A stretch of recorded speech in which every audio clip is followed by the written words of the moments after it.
Bro ఎలా ఉంది Devara cinema? Devara cinema అయితే మా ఫ్యాన్స్కే కదా ఇండస్ట్రీ జనానికే ఊర మాస్ అన్నమాట, ఓచుకోదనే చెప్పుకోవచ్చు.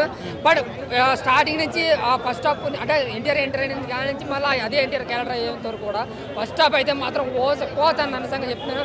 ఎన్టీఆర్ ఆయన కొరటాల శివ రైటింగ్ కానీ టేకింగ్ కానీ సూపర్ అనమాట. అంటే కథ రోడ్ ఎన్నుకున్నా సరే ఆయన టేకింగ్తో డైలాగ్తో మైమర్పించారు చెప్పాలి.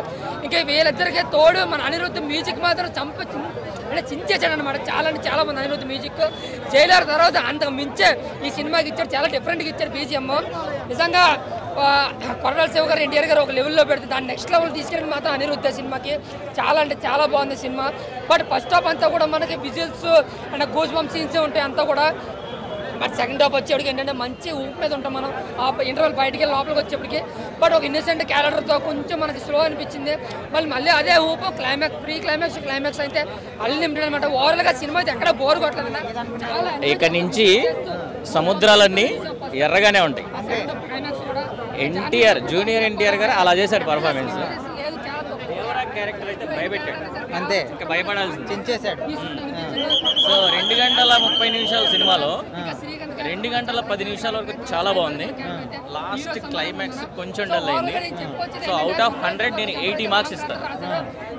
ఎన్టీఆర్ అన్న భయపెట్టాడు. ఎన్టీఆర్ లుక్స్ పరంగా యాక్టింగ్ పరంగా అంతా ఎట్లా యాక్టింగ్ దేవరా క్యారెక్టర్ భయపడాల్సిందే. అంటే ఎలా పెట్టాడంటే అసలు ఇంకా ఎర్ర సముద్రం అంటే ఆ కాన్సెప్ట్ ఏంటంటే మనం ఇంకా సముద్రం ఇంకా ఎర్రంగా ఉండాల్సింది అంతే, అలా చేశాడు. మూవీ మొత్తంలో హైలైట్స్ ఏమనిపించినాయి? హైలైట్స్ అంటే ఫైట్స్ బాగున్నాయి, మ్యూజిక్ బాగుంది. మన సైఫ్ అలీ ఖాన్ కానీ మన జాన్వీ కపూర్ విలన్ క్యారెక్టర్ మర్చిపోయాను. అసలు సైఫ్ సూపర్, ఎక్సలెంట్ పర్ఫార్మెన్స్, మంటా పుట్టించాడు. అసలు బాలీవుడ్ అని అనిపించింది. అసలు జాన్వీ కపూర్ ఎట్లా అనిపించింది? జాన్వీ చాలా బాగుంది. అంటే ఎక్కువసేపు చూపించలేదంట కదా. అంటే ఫస్ట్ హాఫ్ అంతా జాన్వీ ఉండదు, అంటే ఫస్ట్ హాఫ్ చాలా అంత స్టోరీ లెవెల్ బాగుంటుంది. అసలు దేవరా మైండ్ పోగొడతాడు ఫస్ట్ హాఫ్. సో సెకండ్ హాఫ్లో హీరోయిన్ ఎంటర్ అవుతుంది. హీరోయిన్ పర్ఫార్మెన్స్ బాగుంది. సో అవుట్ ఆఫ్ 10 నేను 8 ఇస్తాను.